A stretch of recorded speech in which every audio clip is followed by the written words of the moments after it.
Minhas caras, meus caros, ainda que Bolsonaro fosse exemplarmente honesto, ainda que ele de fato encarnasse aquilo que os Minions dizem a seu respeito e que seus admiradores proclamam por aí, ele não serviria para a democracia.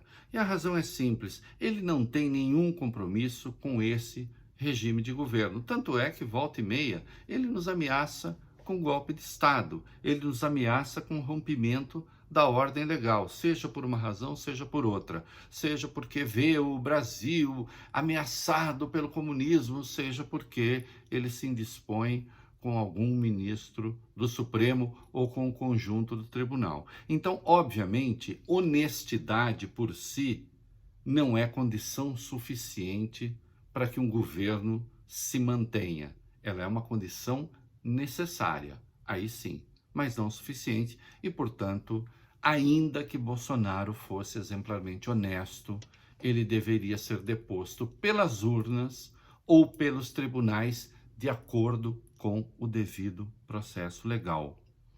Não é? Mas será que ele é exemplarmente honesto? Será que ele é, digamos assim, uma encarnação contemporânea de Diógenes o Cínico? Depois vocês podem pesquisar um pouquinho a respeito dessa personagem que vivia nu, numa barrica que servia ao mesmo tempo de vestimenta e moradia, completamente desapegado dos bens materiais, descrente da bondade dos homens, que dizia impropérios contra as instituições, porque exemplarmente honesto.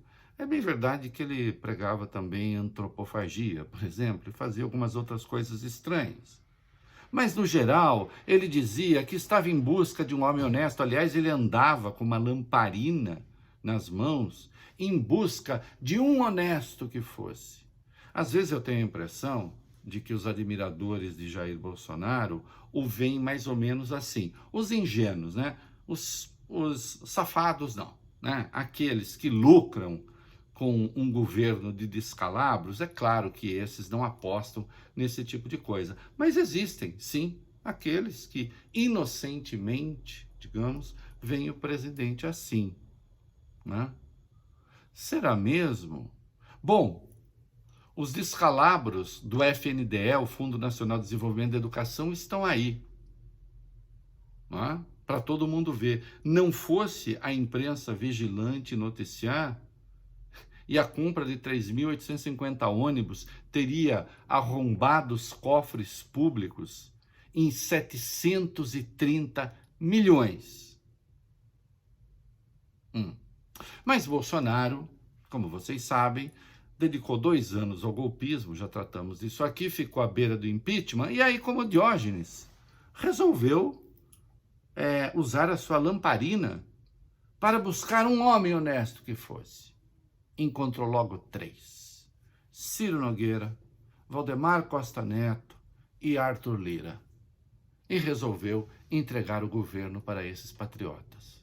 E esses patriotas lhe deram coisas como o FNDE, por exemplo, né? Reportagem da Folha trouxe à luz uma outra informação. Existe uma empreiteira chamada Engeforte, lá do Maranhão, que executa boa parte das obras da Codevasf, que é uma estatal, obras de pavimentação de vias. Venceu 53 de 99 pregões. Isso significa 620 milhões de reais.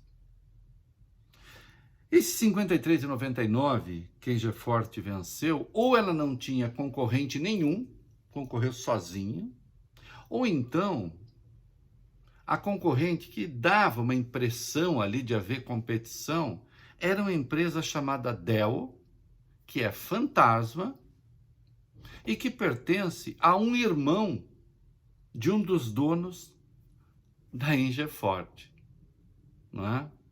Então voltamos lá ao começo. Esse governo de pessoas honestas, lembram-se disso?